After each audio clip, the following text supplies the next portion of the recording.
Now today we're going to have some fun because I'm going to get into it with one of our very own, Brett Stoddard. Now Brett has an extensive security background working in the FBI for years, and he greatly influences our own security posture. So in today's episode, we'll be discussing three key things. One, how does practicing good personal cyber hygiene influence and contribute to a stronger cybersecurity practice within your business?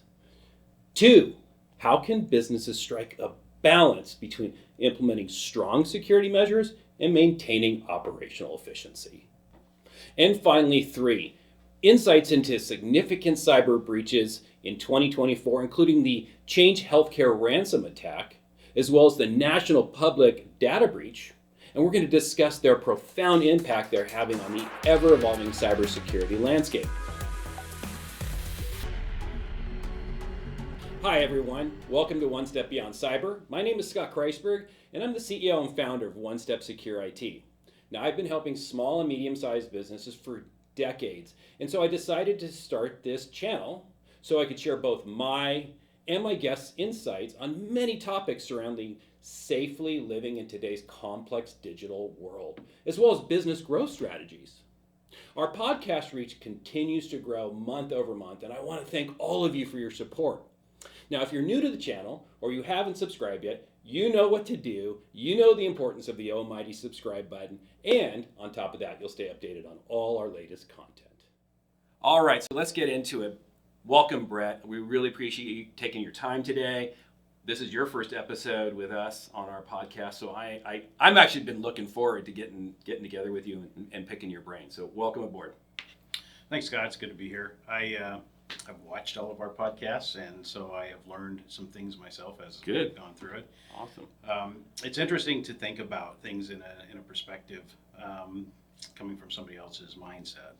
Yeah. So it's good to be part of it. You do a lot behind the scenes, so now you're going to be in front of the camera. So let's go ahead and start off with, let's talk, if you could share with our audience a brief introduction. Tell us a little bit about your background, both before, during, and after the FBI. This isn't all about that, so I'd like them to hear your breadth of knowledge and experience. Yeah, so I grew up in a family business, and it was a retail business, and I learned the ins and outs of how to run a business from my father. And then went to college and decided that I wanted to get a degree that would allow me to understand businessing better, so I majored in accounting and CIS. And the idea was that I could combine the best of both worlds and take what technology understanding that I learned and combine it with business, and that was sort of the direction that I was heading. And CIS is? Computer Information Systems. Good. Yeah. And so when I was in high school, I had a friend who had a father who was an FBI agent. And so I spent time at their home, and of course he was really cool to me because he was an FBI agent. Of course. And so after I started college and I was looking for a job to work part-time, the FBI was investing in an area that was near my home that was infrastructure that backed up FBI headquarters in Washington, D.C. Oh, okay. And so it was all the computing and technology capacity that was in Washington. And so I thought, boy, that's nothing important. That sounds like a good deal. There were jobs to be had, and it was something that I wanted. So I called this friend of mine, and turns out that they were willing to interview me, and I was able to pass the interview. And so I started working before the facility was built. Okay. And so I started really young, and I started really early with the FBI, and I was doing things that most people wouldn't consider FBI work, like putting in sprinkler systems. But once the facility was built, then I started to gravitate towards the things that really interested me. Eventually, I applied to be an agent, and after I finished college, and then I went on to do that for a while, and found an opportunity outside of the FBI that was intriguing, and the government was really having some difficulties at that time. There were hiring freezes, and they weren't passing budgets, and I thought, man, I think maybe this is a good opportunity for me. I'm gonna try my hand in private business. Private sector. Yeah, so I left the FBI and went in to started with a startup in the Bay Area, and got into software development, and eventually here. Yeah. So it's a great, puzzle pieces that have been put together because they're all so valuable. Right. And that's what I've noticed working with you. You're not just this person that knows like this very limited thing. You can think with all the different pieces and experiences that you've had in your life. So that's really great. So when we were preparing for this episode, you made a profound statement, and you said something like, what if the thing that you hear the most is the thing that can set you free? And that was all related to, security and whatnot, I believe. But could you share with? Yeah, actually, the way I look at it is the thing you fear the most. Okay. And you may hear it a lot too, because it's kind of a scary thing. But yeah, in business and certainly in cybersecurity, and when I was with the FBI, there were things that were scary that people, just avoided. But once you took time to understand them and then incorporate either countermeasures or lifestyle changes, or technology that could protect you from those things that you were afraid of, then you were free to live your life without that fear. Okay. So that's the basic premise behind it. That's great. Yeah. And so you're saying it's okay to have some fears as long as you address those fears and you take precautionary actions or defensive actions so that you don't have to be fearful. Right. Yeah, fear can be paralyzing and fear can be crippling. Right. And so a lot of times victims of crime are victims because they just don't know how to respond to the situation, and fear takes over. Right. And there's a lot of ways that you can prepare for that in our business today. Obviously, if you're a business owner, you're afraid of what the bad actors are going to do to you. Right. And if you lie awake at night worrying about that, then you're not really concentrating on the things that will expand your business. Right. See, so that's why I wanted you to dive into that a little bit, because so business owners today, they're probably fearful because they don't really know what they should be afraid about. All they do is they read on the internet or watch the news, and there's been yet another breach, right? But there is things they can do. That's right. Right. So working with folks like us, of course, is a way to do it, or internally getting those resources available. That's correct. Okay, cool. So staying on that cyber hygiene sort of topic, we were talking about fear there. So how does practicing good personal cyber hygiene influence and contribute to a stronger, more secure business? That's an excellent question. A lot of times people separate the two and think that they're distinct. What I do on my own time and what I do personally doesn't really impact my business. But the fact of the matter is, in a recent Gartner report, 74% of all security breaches were due to human error. And so humans are habitual creatures. We all are, right? Sure. And so if we are accustomed to doing things personally, that will automatically find its way into our business because it becomes a habit. Right. In the way that we live our lives. And so when we're on the clock, so to speak, we're doing the same thing. I'll give you a kind of an old school sort of anecdotal example from FBI days gone by. So, and the FBI paper, when it's prevalent, cannot be left, especially if it's classified, anywhere where somebody could see it that didn't have a top secret clearance. Sure. Right. So there's a trash can. It's got a big C on it. It stands for classified trash. Somebody comes around, picks up the trash, and shreds it. Right. So everything needs to go in that trash can, and you don't leave anything out. So if you want to make sure that you follow that procedure at the office so that you're not leaving things out, when you're at home, your house probably is pretty clean, and you're not leaving a lot of clutter because you will follow through, with the things in your life and at work in the same way. The other thing as it relates to more cyber security is, let's say that you have a Netflix password, and if you're using a password manager and a complex password for your Netflix password, odds are next time you need to change a password at work, you're going to use your password manager and a complex password. Right. So good everyday practices on a personal basis will bleed into your business. Correct. Yeah, it's great examples, man. And I agree with them wholeheartedly. I have a hard time with a younger generation with that because they basically grew up with the technology in their hands and they just trust it. Right. So, but I think they're slowly coming around. Yeah, I mean, I think that you tend to think about the world in a sort of serene, you know, it's there for my use kind of environment, as opposed to there are threats all around me, and I have to live, you know, in a guarded situation. And we don't want our kids when they're growing up to be afraid and to be guarded all of the time. But if you take a few simple day-to-day, you know, tactics that you apply to your devices, like when you leave your computer, you'll log out of the screen.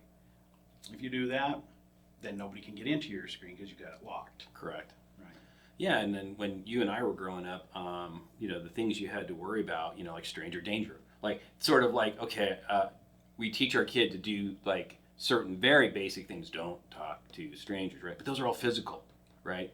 Because back then we didn't have all of this technology, and where could we share our vacation, you know, photos with our close friends who would sit there and look at our pictures or slides with us. Now people are posting all that on social media. We'll get into social media in a little bit, but that's why the danger has grown. The vector or the amount of space that is available for the bad guys to come in and penetrate is much greater. That's correct. Okay.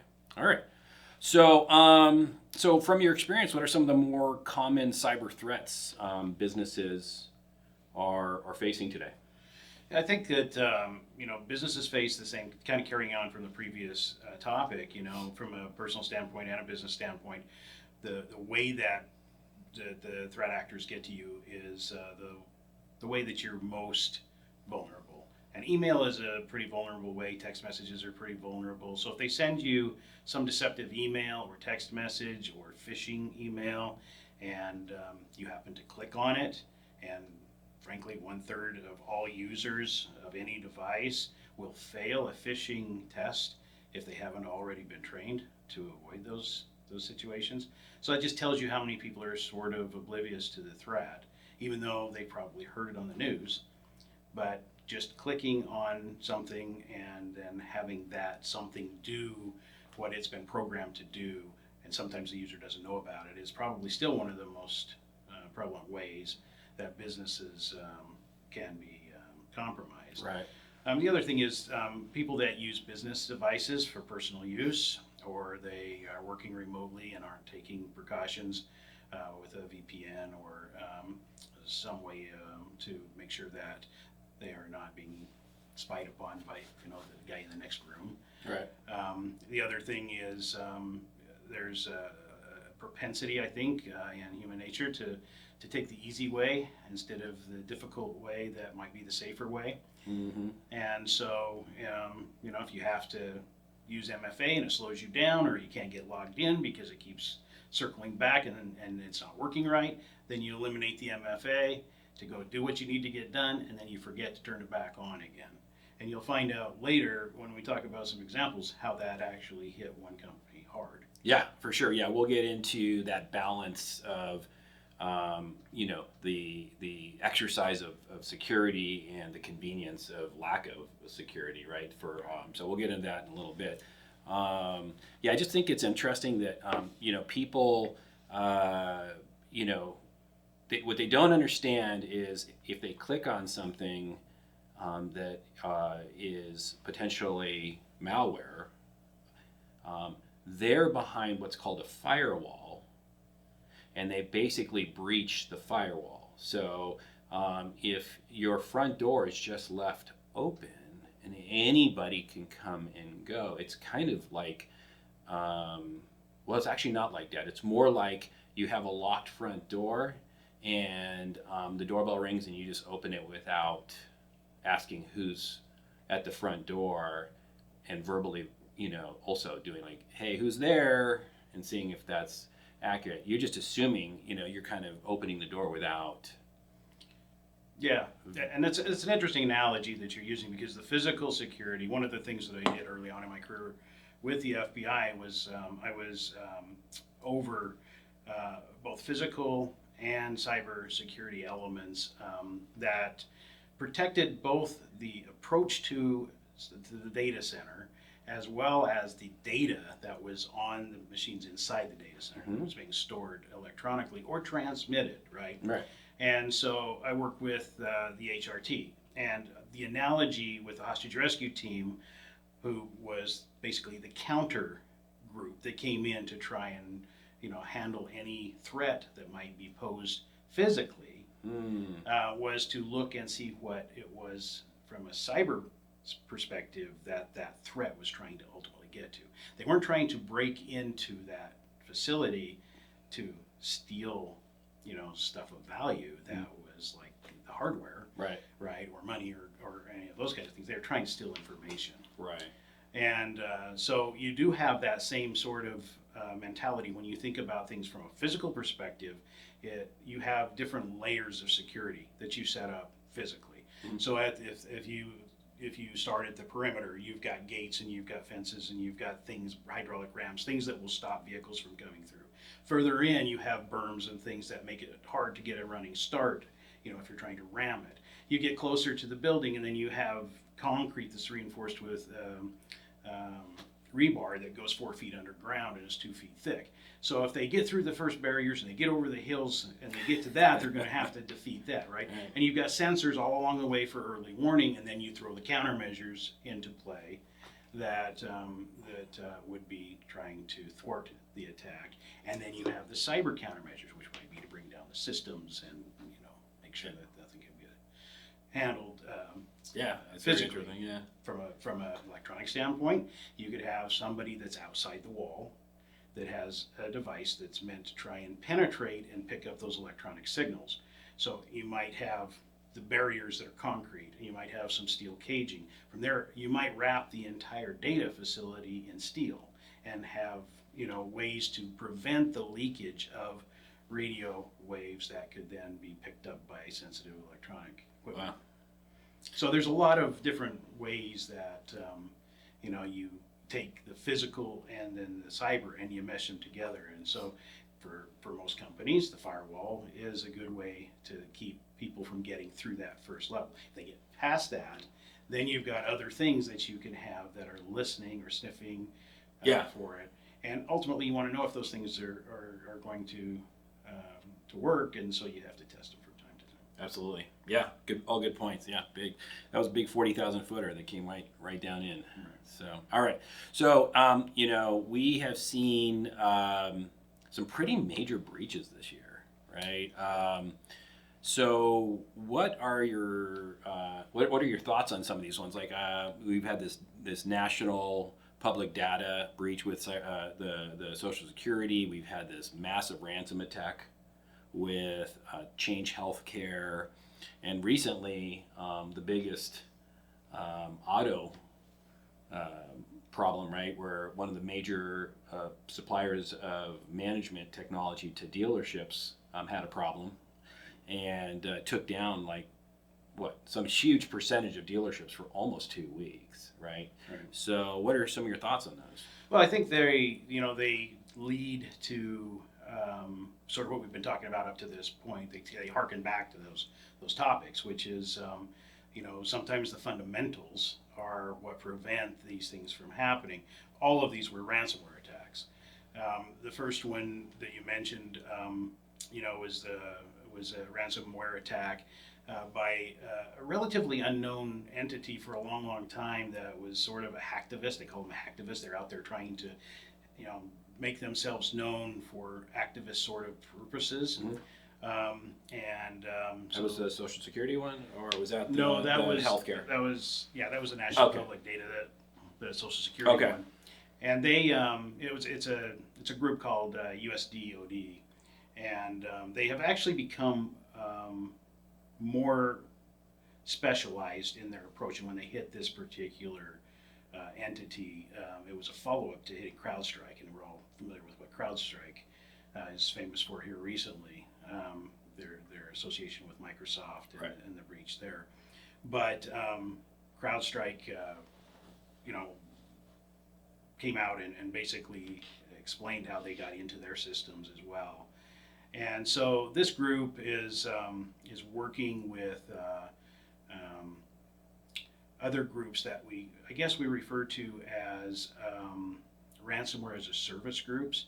They're sort of like a cyber crime multi-level marketing company, and so you have multiple layers, and they spread their information out, and these entities go and they try to hack and get in, and if they get in because they've gotten the database from somebody else, or they've gotten the information to get in from somebody else, then they share the wealth. So if they get a $25 million settlement or ransom paid, then they'll spread that wealth amongst the other people that were involved in it in the different layers. In the case of Change Healthcare and United Healthcare, the entity that did the hard work was sort of ripped off by the upper levels of that multi-level marketing. Yeah. And so they got left kind of holding the bag, and so they went back and tried to hit again and hit United Healthcare multiple times and other entities too, in the attempt to get more and more ransoms. So sometimes people think that if you negotiate with terrorists, it will work out okay. Government has always taken the stance that you don't, because it just sets a bad precedent. Right. And then they'll keep doing whatever it is they're doing. Yeah. Insurance companies, they're quick to settle and pay the ransom if they think that they can get the data back, because it's cheaper. It's probably cheaper. In the long run, it's cheaper, and the client needs to get back in business. So there's opportunity costs, right? And then there's also the litigation potential, which, if it aren't back online, then the users or the owners of that information that was leaked can sue, and they do often sue, and that gets expensive as well. So getting them back and getting it restored quickly is always, sort of a priority. There was a congressional hearing with this United Healthcare situation where the CEO of United Healthcare admitted that particular breach that cost them, 25 million plus, the number is still not fully known, that was caused because somebody turned off multi-factor authentication or never turned it on in the first place, and it was just one user account, and that's how they got in. Yeah, I have this concept that all breaches happen because of one person's mistake. And so you talk about, somebody turned off two-factor authentication. Well, that's the one person where it started. I know it can be a chain of people that make mistakes, but it starts somewhere, right? If a bug is in a software, well, then whoever coded that, right, had a bug, or whoever was supposed to test that code to see if there were bugs in it, right, missed it. Whatever. There's these layers, right? Right. Somebody, so there was the guy who coded it wrong, then the guy who missed it in the testing, and then got hit, right? So anyway, we all, I think cybersecurity is a community thing. Like, it's not one person's job to be a pro, right? It's everybody has to work together, and we need open dialogue. And nobody should be afraid to report themselves, right? Like, hey, something weird happened. I wasn't expecting it. I'm not sure if I'm in a problematic situation, and they shouldn't feel like, oh, am I gonna lose my job, or am I gonna get embarrassed, or it's just know to report it, and then let your team come in and do what they do. Right. Yeah. Sometimes the most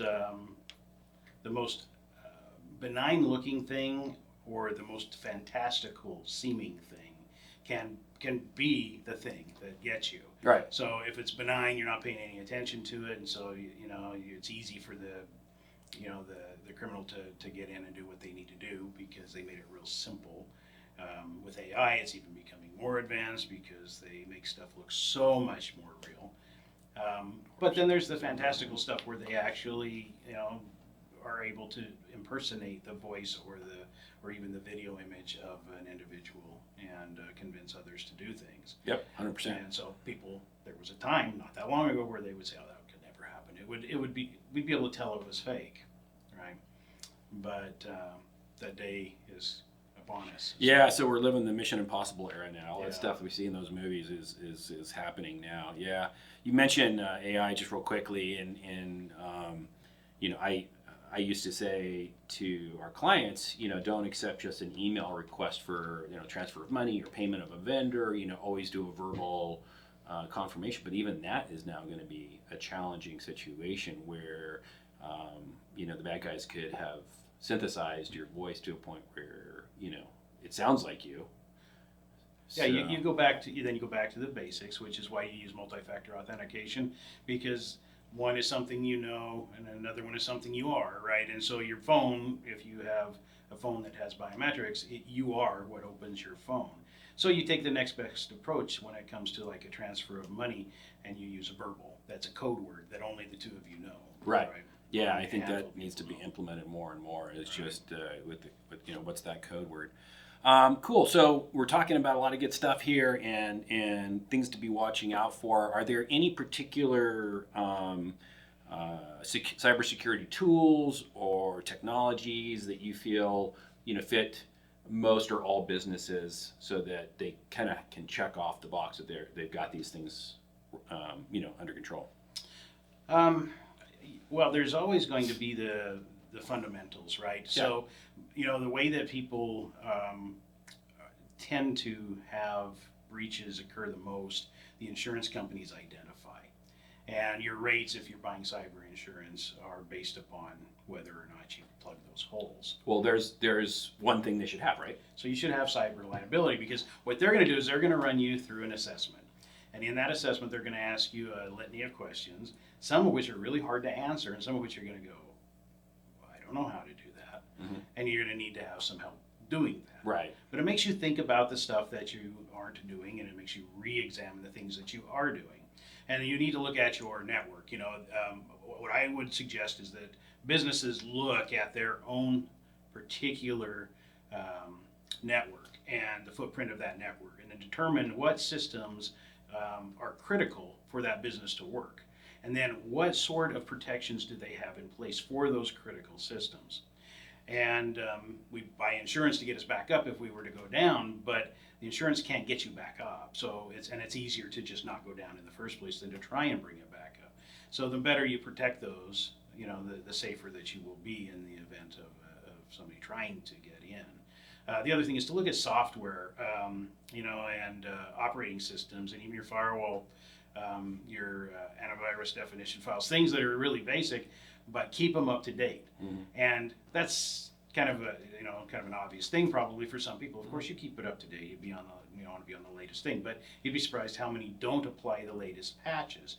And patches come out rapid fire these days. So you might update your iOS, and next day there's a new release of a new version of that iOS that needs to be applied. And these are entry points that get exploited. It's the same types of entry points that get exploited by cyber criminals over and over again. And so the best way to make sure that you're secure is to test those entry points. And so having a company or somebody in your company performing, intrusion tests and penetration tests, and trying to actually find where those entry points might be. Yeah, is good. It's a process approach. Yeah, and I think on those pen tests that you're talking about, like to penetrate, to see if you can penetrate and to see if the proper bells and whistles are going off when they should be going off. You can do it internally for sure. There are tools, but from my experience, it's almost better to have an arm's length, distance. Not put the wolf in charge of the sheep, to secure the sheep. I think you should, hire a third party who has no vested interest other than what they've been contracted to do, right? They don't care about internal politics, right? So, or making somebody look good or bad. They're just like, here's the report, right? And you can take action on that. Yeah, if you've ever written anything, and like if you've written a letter and or an email, and you get back to it like a few hours later, maybe you start it, you don't finish it, you find that there might be typos in there that you didn't see the first time you read it. And then you might have somebody else read it, and they're going to find typos that you didn't find even after you'd read it a few times. Yeah. So checking up on yourself isn't always the best way to go. So to your point, yes, having a third party that's independent, that is going to actually look at things that you may not necessarily see as readily because every day you're dealing with it. 100%. Yeah, it's all great, great advice. I had another thought when you were going through some of those things, and of course, I can't remember. All right, so That never happens to me. Yeah. All right. Well, so we talked about all of these things businesses can do. Like if they have a fear, they should go, hunt that down and get that thing resolved. We talked about tools. We talked about things that they should run into. I know that when I'm talking to clients, there is like this attitude that comes up pretty frequently where it's like, I just want to get my job done. And you guys are making it so difficult. I got to log on. Then I got to authorize myself on my phone. If I don't have my phone and then it times out, and then I got to have complex passwords that change every 90 days, like it's a lot. Have you noticed, a balance where, there's this, you've got to have at least this is better, and being able to get your job done? Yeah, there's certainly trade-offs, and I could use an analogy anecdotally again from the past, where when the FBI started moving to automated systems and a lot of the paper was going away and it was becoming more electronic, you had career agents who a lot of times maybe even served in the military and had been around a thing or two. Yeah. Right. They'd lived a minute. Yeah. And when you think about getting somebody like that to change their ways and to do stuff that makes their job harder, there's always resistance. And of course, there was resistance to do that, even though they know. I mean, it's a law enforcement organization that being secure is a big part of the job. Right. So inherently, these things, and inherently, we're always trying to find the quickest way to get things done as well. And so you do have to find that balance. I think that the key is it's like avoiding the paranoia of decisions, but putting enough protections into where you're safe. You feel safe and secure. Exactly. And so when you go shopping and you go into a grocery store and you get out of your car and you walk to the grocery store, you're in some sort of a mental frame of mind. The way you process things mentally. Some people, they're completely oblivious. We call it the white, color of their mentality. They're just not paying attention to anything around them. And they might even be thinking about something else, or they might be looking at their phone, which happens a lot these days, obviously. And then you've got the next step up, which might be yellow, where they're not really paranoid and they don't look for everybody to be a threat, but they're aware of their surroundings. They get out of the car, they look around, they shut the door, they make sure the door is locked, they get their cart so that they have something. They get the cart in the parking lot, so they have something if they need to use as a barrier to put some distance between them and a person if a person approached them. And then they watch for people and look for activity that looks suspicious, right? And then they look for vehicles that look suspicious, and they get into the store and then they do their thing, and so they're just kind of aware. Right. And then if they get out of their car and there's somebody sitting in another car, and as soon as they get out, the other person gets out of their car, but they just sort of stand there, and they look like they're not. It appears that they're there for something other than to go grocery shopping. Then you're a threat situation, which would be an orange level, right? And so now you're becoming more aware of it in your state of mind, and you're in a position where you're going to either fight or flight. You're trying to figure out what your maneuvers or your evasive plan might be. You're paying really close attention to the threat. And if they walk over and they empty the garbage can, and they just got to work and they're just smoking a cigarette in the car or whatever, then you don't have to think anymore about that threat, and you go back to yellow, right? Right. So the same thing applies, and the next step might be red, where you actually have to defend yourself. But the same thing applies when it comes to the cyber side of the house. You want to live in that yellow area. You want to make sure that you're aware of what's going on, and so you're using passwords that are difficult. You're using a password manager so that you don't have to remember them, and they're encrypted, and you take those steps because those are relatively easy. You can balance that, but it's pretty secure. It's going to be very secure compared to writing it down on a piece of paper, putting it in a spreadsheet, or using a very simple password that can be hacked. Mhm. And so, that's one way that you can do it as a business. Certainly making sure that you have all of the things that we just talked about in place so that the basics are covered and that you've got a plan in place to test it all and to make sure that what you think is happening is really happening. And then you don't have to be paranoid. In other words, you don't have to spend millions and millions of dollars putting in, Skynet around you to prevent people from breaking through and getting into your system. Absolutely. Yeah. And I tend to coach people along exactly what you're talking about with sort of the green, yellow, orange, red concept, where I say, so, that balance really comes down to what it is that you're protecting. So can it impact me financially? Can it impact me personally? And if assume a bad guy can get in and hack that, are they gonna drain your bank accounts? Because if you don't use 2FA on your bank logon, because it's a pain in the back end, that would be a mistake, in my opinion, right? Because the risk is so high. But let's say you're a member of a local gym, and they have a way you can schedule yourself with a professional exercise coach, right? And they offer 2FA and you don't use it and they get hacked. It's not, you know what I'm saying? Like, it's not. Yeah, you do look at the threat and what kind of information could be compromised and Right. what that could do to you for sure. Social security numbers, for instance, that, were leaked. The first numbers that came out, there's more names that were leaked than there are people in the United States. So that means everybody in the United States, had their information leaked. They've since revised that number to like 1.5 million, but It went from 1 billion or something, didn't it? yeah. So you don't really know whether or not it's going to get out there. You have to assume that it will. Or it So already if is. if it's somewhere, if you're providing it somewhere, think about where you're providing it. Think about, like you said, is it the gym? Are you going to give the gym your social security number? Okay. Right. Yeah, that's the sort of thing. I can't tell you how many people give doctors. Every doctor's application has a social security number on it. Right. It's not required by law to put that It's there. not required, and in most cases, you should not put it down. Because their unless- cybersecurity may not be that good, and it's now in their system. Right.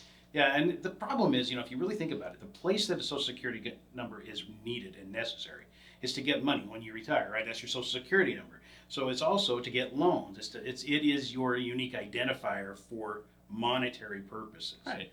And so if you're not involved in some monetary transaction that benefits you, don't give it out. Don't give it out. Great. Yeah. Great points. Great points. All right. So, look, you being in the FBI and the training that you had, are there some things that you learned that you still practice in your everyday life that could help some of our listeners?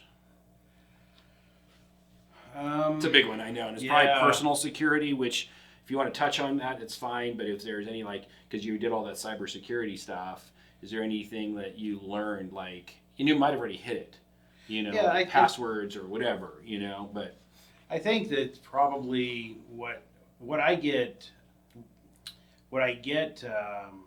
razzed about by friends and family is that they think that I'm overcautious or overprotective. So for me, what's normal for me may not be normal for you, right? And so what I took out of my experience was a frame of reference from the things that I saw and experienced. Mm-hmm. And but I think what you have to do is you have to decide for yourself, okay, how do I want to live my life and am I okay with it? So if I were going to get up right now and go get a drink of water, I would hit, the keys that would lock this computer and I would go do that. Do I trust you? Of course I trust you, right? But I might leave. But you might leave, So. or somebody might come in, and who knows what could happen. And you want to make sure that you aren't opening yourself up to opportunistic people as well. So I've seen people in the airport who have left computers and even cell phones charging, and they're unlocked, and they go to the restroom. They ask some stranger if they'll keep an eye on it. Like, that's gonna keep safe. They don't have to worry one bit about it after the person says yes. Hey, when you gotta go, you gotta go. Yeah, but at the same time, you should at least take your phone with you. That device, you might lose your plug-in, but there's other things you could lose that's a lot more important to you. So those kinds of things, certainly. I even think about things that, like vehicles. You have vehicles that make the keyless entry and things that make our life so convenient. You don't even have to put a key in a lock anymore. You walk up, you touch the handle, it opens up, and you just have proximity sensors that know that your key fob is there, and therefore it all opens, and then push the button, it'll start. But there are, cyber criminals that are out there that can capture that information. They can scan it from across the parking lot, and so you have Faraday, pouches that you can put the device in. Now, is that for you? I don't know.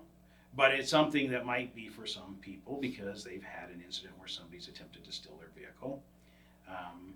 There's I think a lot of the things that you read and that you hear about, you can apply to yourself and think, okay, have I seen anything similar to this? And is this something that I want to take a counter approach to? Mm-hmm. Counter approach means I'm going to think about the threat, and I'm going to go against the threat before the threat comes to me, or be prepared if it does.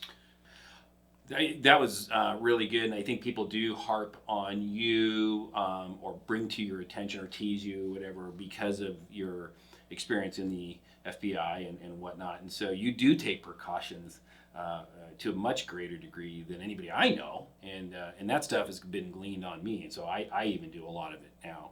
But if we just stay on that trail and this topic, in a very real way, let's talk about social media.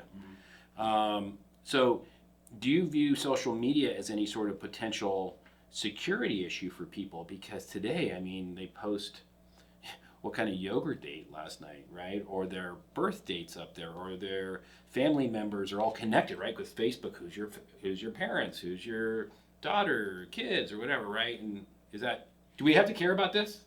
Well, I think you have to take a look at what you put up there. Are you willing to risk? Mm-hmm. Do you want other people to use that, and could they use that? If you put a social security number up there, certainly that's an obvious. You put a phone number up there, well, that's another data point. If you have more than one piece of information, like a birth date, a phone number, an address, maybe where you went to college or where you were born, who your spouse is, there are ways for people to triangulate that information, figure out who you are, and then to determine how to get information that is specific to you. Right. So oversharing, I wouldn't put anything out there that you're not willing to risk, and certainly when it comes to pictures of your family and pictures of vacations that you might be on while you're on them. Right. That tells a potential criminal that you have young kids. They can derive a lot of things from that. You're going to be preoccupied. You're going to have to do certain things on your way home, whatever. They have ways of figuring it out. If you are going to be gone for a specific time and you've said that in your social media, here I am on my cruise. My cruise is another 10 days. Well, they know you're gone for 10 days, right? And they got all this other information that maybe you put out there. Or maybe you didn't put it all on one social media site, but you've got other information on other social media sites, and they're able to buy through the data brokers, all of this information, and then use it against you. And I think too that people tend to get into a situation where they want to share with their friends. So they think the people that are watching social media are their friends. And so if you're really interested in sharing with your friends, condense your audience to your friends. Don't let everybody see what you're putting on social media. So you can take certain precautions. And of course, then there's the nuclear option, which is just don't go on social media, stay away from it. Yeah, I think they gained popularity 20 years ago because people were able to connect back with their high school friends, their college friends. It was really cool in that regard, right? And now I think that those connections are kind of like, if you were going to reconnect with someone, you've probably done it at this point. And so I think starting to limit it. But even if you limit yourself, like just to friends, close friends and family, right? Like if you only do that, like I have a member in my family, she loves posting her life.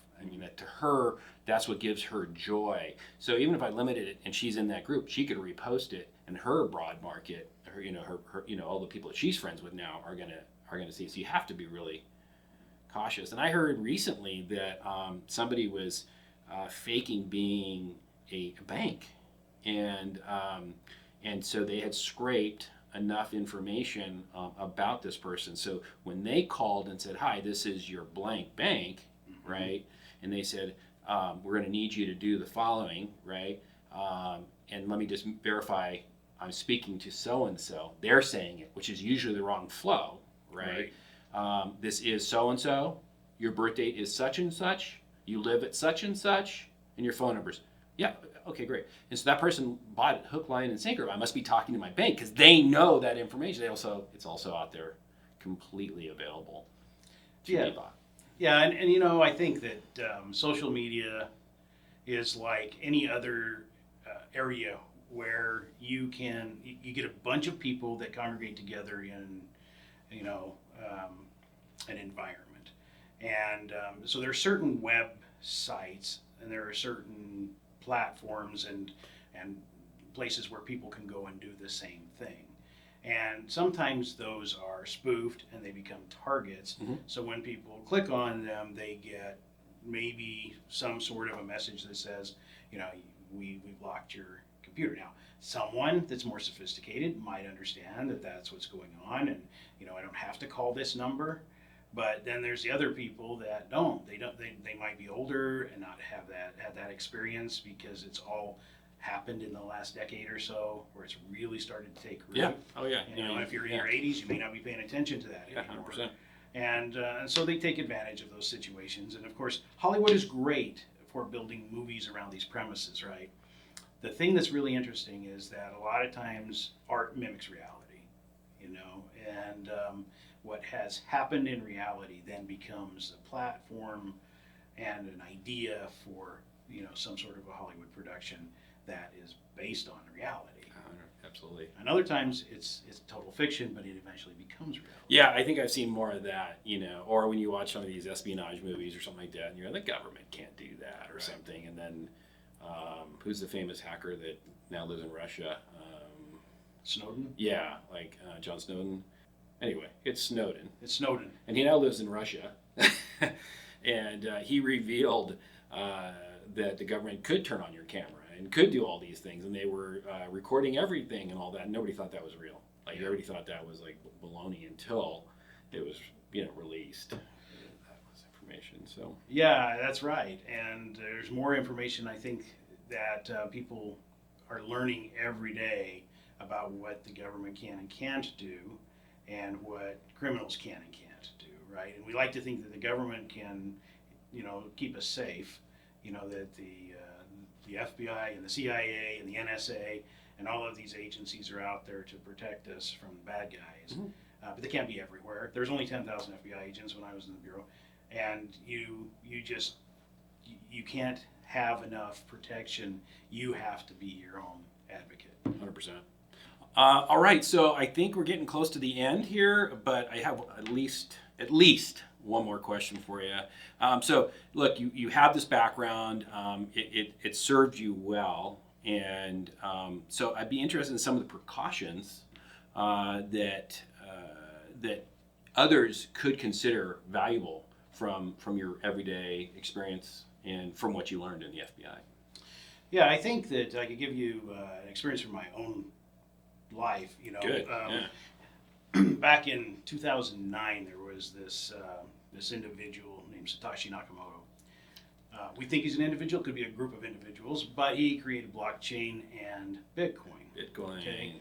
Shortly thereafter, like 2011, I think, there was a website that popped up called Silk Road. Were you involved with that?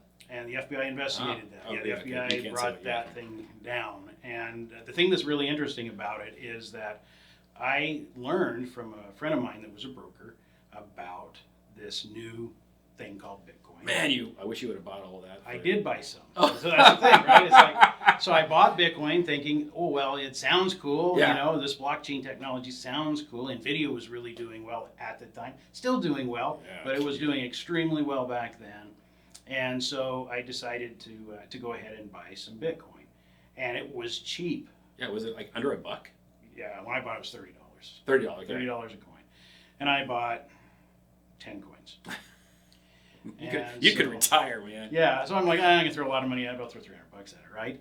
And yes, at $65,000 a coin today, yeah, you could do a lot of damage. Yeah. But so Silk Road popped up, and the connections between Silk Road and Bitcoin started to become suspect. And so you could buy anything on Silk Road, from bricks of cocaine that were advertised like Amazon advertises books, right?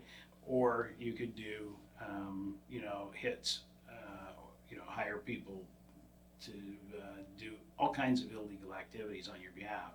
There just was no way to clamp down on it because the way that the website was built, they were bouncing from server to server. They'd use this technology that wrapped it and encrypted it. And so it was very difficult for the FBI to crack it. And the servers were located in various places across the globe. And using Bitcoin, it made it even more difficult to track the transactions, right? So I got a idea that I probably should have known Bitcoin if it was being used for nefarious purposes. Right, of course. So I got out of it.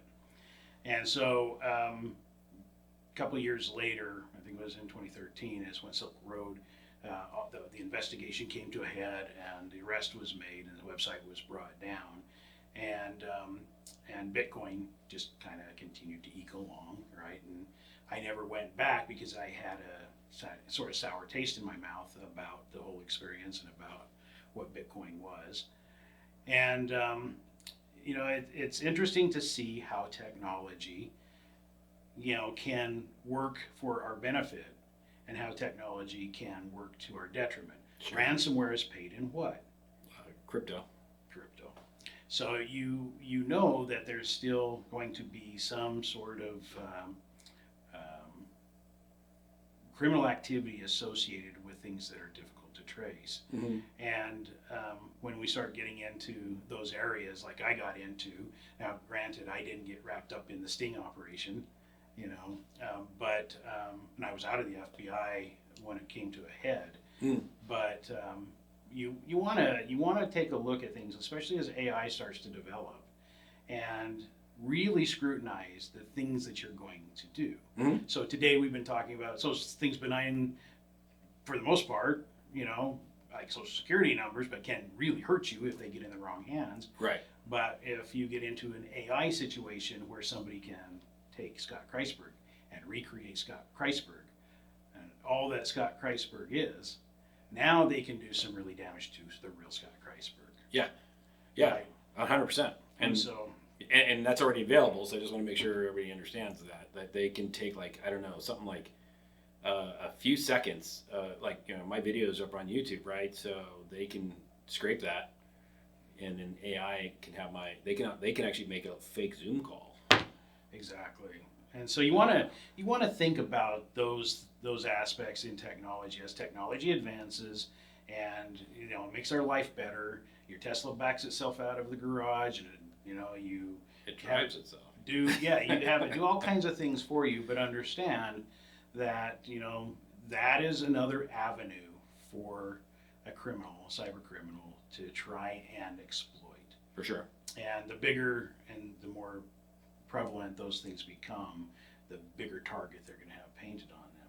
So as we move forward, that would be something that I take away from my background that I would be applying is, how does technology help me? And now I need to look for the gotchas.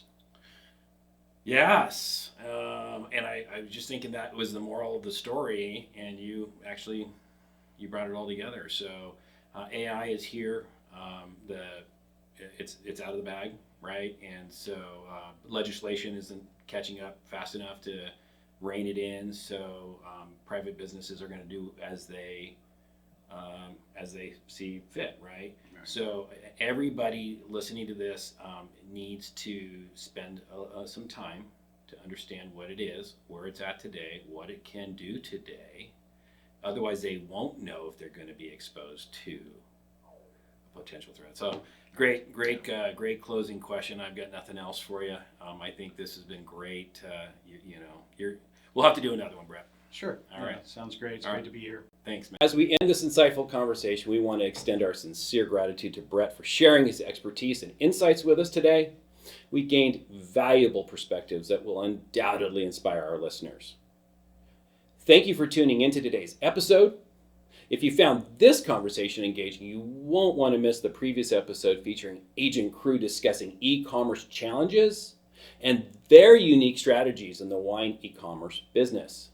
Be sure to subscribe to stay updated on our latest releases and insightful discussions. Until next time, stay safe, be vigilant navigating today's digital world, and if you're interested and need any help with your cybersecurity, click the link below. Until next time, bye-bye.